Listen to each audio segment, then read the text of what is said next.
Daawwattoota miidiyaa keenyaa akka moltan oduu guyyaa har'aaf qabnu sin dhageessifnaa jalqaba irratti hangafoota oduu. Agarsiisni baazaarii sanyii filatamaa gaggeeffame. Raawwiin qormaata kutaa 12ffaa marsaan jalqabaa gaggeeffame. Oduu biyya alaa keessaa qoccollaan saalaa poolisoonni Iraan dubartii mormiif baate irratti geessisan dheekkamsa biraa kaase. Tarkiitti bakka dho'insa albuudaa baasanitti mudateen namoonni 40 du'an. Oduu ispoortii keessaa torban kanarraa taphoonni gurguddoon akka addunyaatti eeggaman gaggeeffamaa jiraachuun himame. Amma oduu bal'inaan. Agarsiisni baazaarii sanyii filatamaa gaggeeffame. Akka gabaasni FBC jedhutti agarsiisni baazaarii sanyii filatamaa magaalaa Adaamaa hoteela Karrayyuutti gaggeeffameera. Agarsiisni kunis dhaabbata misooma Neezerlaand SNV jedhamuun kan qophaa'edha. Walitti hidhamiinsa dhiyeessitoota sanyii filatamaa fi keemikaala irratti qonnaan bultoota dhaabbilee dhiyeessii gargaraa waliin oomishaa kuduraa fi muduraa daran guddisuuf kan kiyyeeffatedha jedhameera. Agarsiisa baazaarii kana irratti sanyii filatamaa garaagaraa dhaabbilee dhiyeessii fi oomishitootaan kan dhiyaate yoo ta'u qonnaan bultoonnis argamuun baazaaricha daawwataniiru kan jedhu gabaasa FBC'ti. Raawwiin qormaata kutaa 12ffaa marsaan jalqabaa gaggeeffame. Raawwiin qormaata kutaa 12ffaa marsaan jalqabaa bakka ministeerri barnootaa Profeesar Biraanuu Naggaa argamanitti waajjira muummee poolisii federaalaatti gaggeeffameera. Poolisiin federaalaa fi naannolee qaamolee nageenya biroo waliin ta'uun hojii ga'umsa qabu raawwachuu Profeesar Biraanuun ibsaniiru. Rakkoolee marsaa jalqabaa irratti mudatan furuun marsaa lammaffaa irratti hojii bu'aa qabeessa hojjechuuf qophiin xumuramuu Koomishinarri Koomishinii Poolisii Federaalaa Jeneraal Dammallaash Gabra Mikaa'el himaniiru. Daawwattoota keenya oduu biyya alaatti yoo dabarru qoccollaan saalaa poolisoonni Iraan dubartii mormiif baate irraan gahan dheekkamsa biraa kaaseera.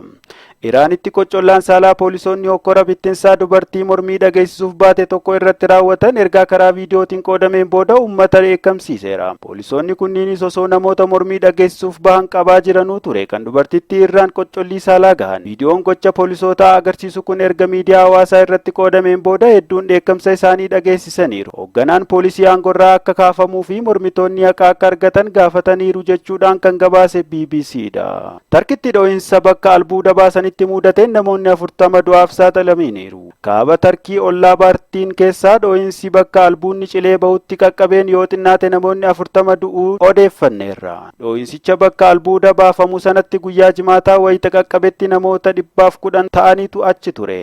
Isaan keessaa walakkaa kan ta'anis boolla gadi fageenya meetira 300 ol qabu keessa turan jedhameera.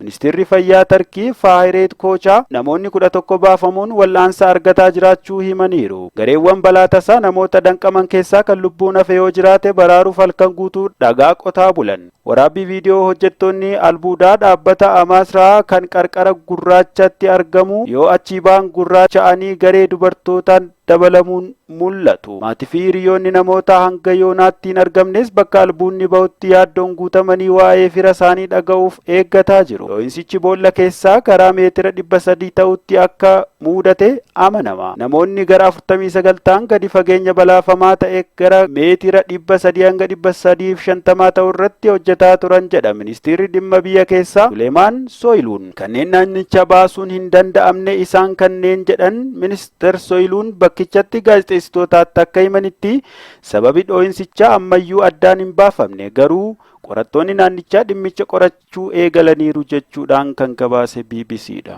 Oduu xumuraatiin oduu ispoortii keessaa torban kanarraa taphoonni gurguddoon akka addunyaatti eeggaman gaggeeffamaa jiraachuu gabaafameera.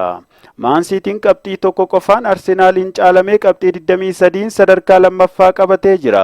Liverpooliin ammoo haala dhiyeenya hin baramneen qabxii 10 sadarkaa 10ffaa irra jira. Erlingin Haalaand galchii pirimeer liigii 15 ammuma lakkoofsiseera. Gama Liverpooliin ammoo morkataa cimaa ta'a jedhamee eegamaa kan ture Darwin Nuunez gahumsa gaarii agarsiisaa hin jiru jedhame. Garuu shaampiyoon liigiin Reejersii waliin taphatan irratti Mohaammed Saalaan daqiiqaa 6 keessatti galchii 3 lakkoofsisuun waliigalatti 7-1 mo'achuu isaanii Liverpool bayyanachaa jiraachuu agarsiise jedhama. Injisaan Liverpool Yaargen Kiloop Erling Haalaand dhabuuf herreega mataa keenyaa qabna jedhanii jiru. Peep Gaardiyoolaan ammoo morkataa keenya biyya keessaa cimaan Liverpoolidha jedhaniiru. Maansiitiin Erling Haalaand taa'umsa jijjiirraa irraa ka'uun tapha shaampiyoonshii liigii Kopenhaagen waliin taasiseen galchii malee qixa xumuraniiru.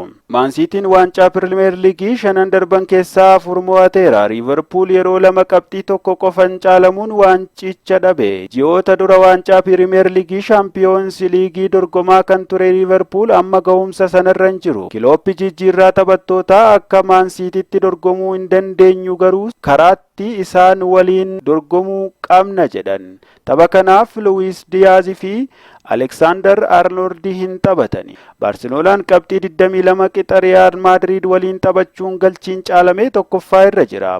Taphoota 6 darban irratti galchiin irratti hin lakkaa'amne. Haa ta'u malee kilaboonni kunneen Real Valladolid, Cadiz, Elche fi Real Mallorca ta'uun isaanii Barceloonaan qorumsa guddaa akka isaan hin muudanne agarsiisa.